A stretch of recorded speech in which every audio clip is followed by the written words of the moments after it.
ঘটনাস্থলে আছেন পার্থ প্রতিম বিশ্বাস এবং চট্টগ্রাম মেডিকেল কলেজ হাসপাতালে আছেন রিপোর্টার কমল দে। সরাসরি প্রথমেই যাচ্ছি পার্থর কাছে।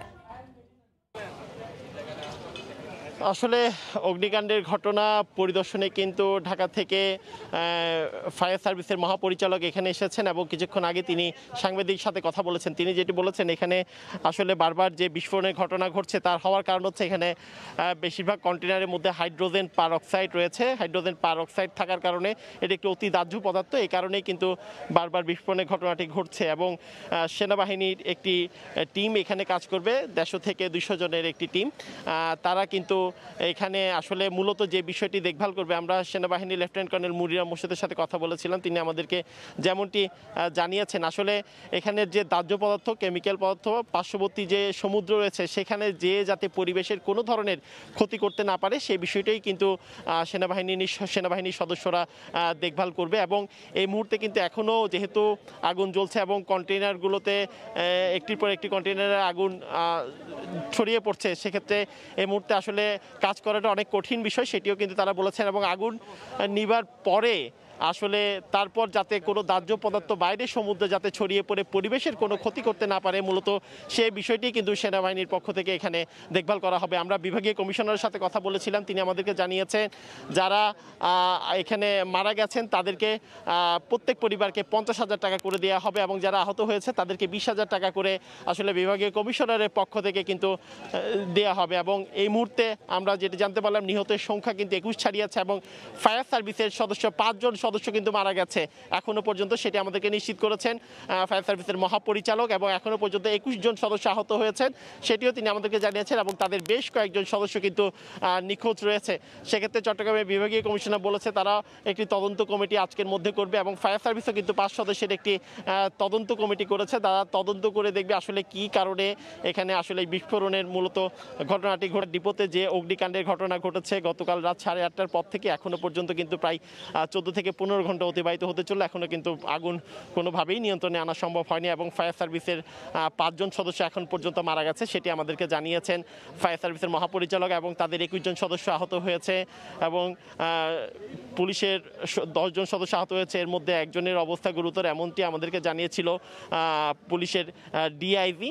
সেক্ষেত্রে তিনি আমাদেরকে বলেছেন আসলে কি কারণে এই ঘটনাটি ঘটেছে সেটি তখনই বের করা যাবে যখন এই আগুনের যে ঘটনাটি সেটি আসলে নিয়ন্ত্রণ করা যাবে। তবে এখনো পর্যন্ত আগুন পুরোপুরি নিয়ন্ত্রণে আনা সম্ভব হয়নি। ফায়ার সার্ভিসের 25টি ইউনিট এখানে গতকাল রাত থেকে কিন্তু আগুন নিয়ন্ত্রণের চেষ্টা চালাচ্ছে।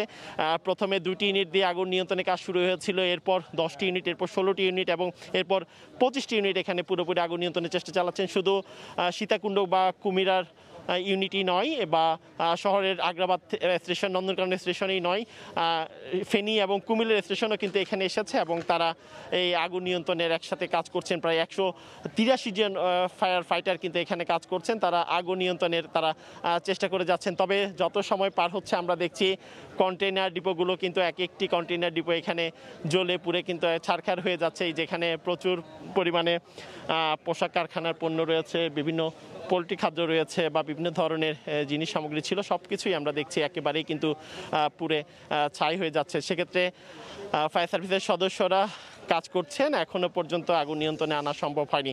তো এই ছিল আমার কাছে এখনো পর্যন্ত সীতাকুণ্ড এলাকা থেকে এখানকার সর্বশেষ খবর। আমরা যাচ্ছি কমলদের কাছে, আমাদের আরেক সহকর্মী আছেন চট্টগ্রাম মেডিকেল কলেজ হাসপাতালে। দীর্ঘ থেকে দীর্ঘতর হচ্ছে লাশের মিছিল। এখন পর্যন্ত 21 জনের মৃত্যু হয়েছে সীতাকুণ্ডে সে আগুনে। সর্বশেষ ফায়ার সার্ভিসে আরও 2 জন কর্মী লাশ উদ্ধার করে চট্টগ্রাম মেডিকেল কলেজে নিয়ে আসা হয়েছে। এ পর্যন্ত ফায়ার সার্ভিসের অর্থাৎ 5 জনের মৃত্যু নিশ্চিত হয়েছে। বলা চলে এখন যে গতকালকে যে ঘটনায়, সেই ঘটনায় মৃতের সংখ্যা দাঁড়ালো 21 জনে। অর্থাৎ আজকে সকাল থেকে মানে 14 জনের লাশ উদ্ধার করে চট্টগ্রাম মেডিকেল কলেজ হাসপাতালে নিয়ে আসা হয়। অর্থাৎ সকাল হয়েছিল যে গতকালকে যে উদ্বেগ উৎকণ্ঠা ছিল, সেই উদ্বেগ উৎকণ্ঠা কাটিয়ে ওঠার পরে কিন্তু যে লাশের যে মিছিল, সেই মিছিল কিন্তু এখন আর শেষ হচ্ছে না, ক্রমশ বাড়ছে। অর্থাৎ একের পর এক লাশবাহী গাড়ি এসে থামছে চট্টগ্রাম মেডিকেল কলেজে এবং লাশগুলি থামিয়ে নিয়ে যাওয়া হচ্ছে তাদের প্রাথমিক যে মর্গ রয়েছে সেই মর্গের মধ্যে। তো এখন পর্যন্ত আমরা জানতে পেরেছি যে এখানে 21 জনের লাশ তারা উদ্ধার করতে পেরেছেন। এর মাঝে ফায়ার সার্ভিসের কর্মী রয়েছেন 5 জন। ফায়ার সার্ভিসের কর্মী 5 জন, মূলত যেটি বলা হচ্ছে ফায়ার ফাইটার, অর্থাৎ যে প্রথম টিমটি আগুন নেভানোর জন্য কন্টেনারে পানি পানি নিক্ষেপ করেছিল, এরপরে বিস্ফোরণ ঘটেছে এবং এরপরে কিন্তু এই হতাহতের ঘটনাটি ঘটেছে। এবং আর দেখা যাচ্ছে 30 জন কিন্তু এখনো আহত রয়েছেন, যারা ফায়ার সার্ভিস কর্মী কিন্তু 30 জন এখনো আহত রয়েছেন এবং তাদেরকে মেডিকেলের চিকিৎসা দেওয়া হচ্ছে। আর যে লাশগুলো উদ্ধার করা হচ্ছে সেই লাশগুলি কিন্তু উদ্ধার করা হয়েছে ঘটনাস্থল থেকে, অর্থাৎ সেখানে ছিন্ন ভিন্ন অবস্থায় লাশগুলি পড়েছিল এবং বিভিন্ন ফায়ার সার্ভিস সাথে সাথে যে স্বেচ্ছাসেবী সংগঠনগুলি কাজ করছে তারাই মূলত লাশগুলো উদ্ধার করে এনে চট্টগ্রাম মেডিকেল কলেজে এনে রেখেছে। তো এখন গতকালকে যে ঘটনা, সেই ঘটনা আমরা যদি বলি মৃতের সংখ্যা 21, মৃতের সংখ্যা হচ্ছে 21 এবং আহত হচ্ছে মৃতের সংখ্যা হচ্ছে 21 এবং আহত হচ্ছে আমরা জানতে পেরেছি 550-এর বেশি। এবং রক্ত থেকে শুরু করে একটা চিত্র এখানে ফায়ার রেড ক্রিসেন্টের পক্ষ থেকে একটি চিত্র দেখানো হচ্ছে। এখানে তাদের মোট সংখ্যা 20 জন উল্লেখ করেছে, কিন্তু আরেকজন লাশ বেরোচ্ছে 21 জনের লাশের মধ্যে ফায়ার সার্ভিসের কর্মী রয়েছেন 5 জন। আমরা যেটা জানতে পেরেছি ওখানে যে ফায়ার সার্ভিসের যেখানে যে কেমিক্যাল ছিল সেটা ফায়ার সার্ভিস কর্তৃপক্ষকে জানানো হয়নি। একটু ঘটনা যেটা সূত্রপাত আমরা জানতে পেরেছি সেটি হলো সেখানে কিন্তু স্থানীয়দের যারা যে ডিপো মালিক, সেই ডিপো মালিকদের ডিপো প্রশাসনের কিন্তু গাফিলতি ছিল বলে একটি অভিযোগ করেছে। বিশিষ্ট অভিযোগটা হলো কন্টেনার থেকে যখন কেমিক্যাল চুয়ে পড়ছিল তখন কিন্তু আগুন ধরে যায়। এরপর ফায়ার সার্ভিস কর্মীদেরকে বলা হয়নি সেখানে কেমিক্যাল আছে, শুধু তারা তো বলেছে কাপড় আছে। সে কাপড়ের কথা চিন্তা করে কিন্তু ফায়ার সার্ভিসের কর্মীরা যখনই পানি নিক্ষেপ করেছে তখনই কিন্তু এর বিস্ফোরণ ঘটেছে। এটি কিন্তু আগে জানানো দরকার ছিল, সেখানে কেমিক্যাল রয়েছে, এটি জানানো হয়নি, যে কারণে এই বিস্ফোরণ ঘটেছে বলে কিন্তু অভিযোগ করে। এক্ষেত্রে যারা যারা আইসিডি যারা মালিক তাদের গাফিলতিকে দায়ী করা হচ্ছে।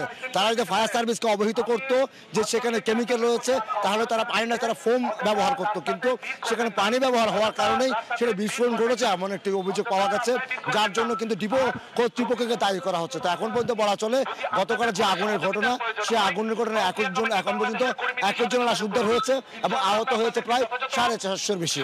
এবং নিহত যারা আছেন আরো কয়েকটি লাশ সেখানে পড়ে আছে এমনটি অভিযোগ করে। তবে সবচেয়ে বড় অভিযোগটা হলো সেটি হলো যে ডিপো মালিকদের গাফিলতির কারণে এত বড় ঘটনা ঘটছে এমনটি অভিযোগ করছে।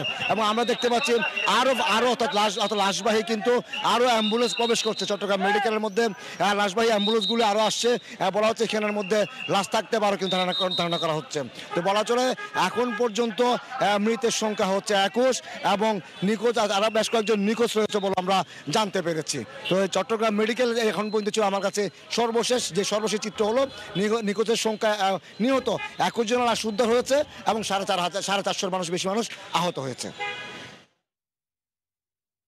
সরাসরি যুক্ত ছিলাম চট্টগ্রাম মেডিকেল কলেজ হাসপাতাল থেকে এবং এর আগে যুক্ত ছিলাম সীতাকুণ্ডের ঘটনাস্থল থেকে।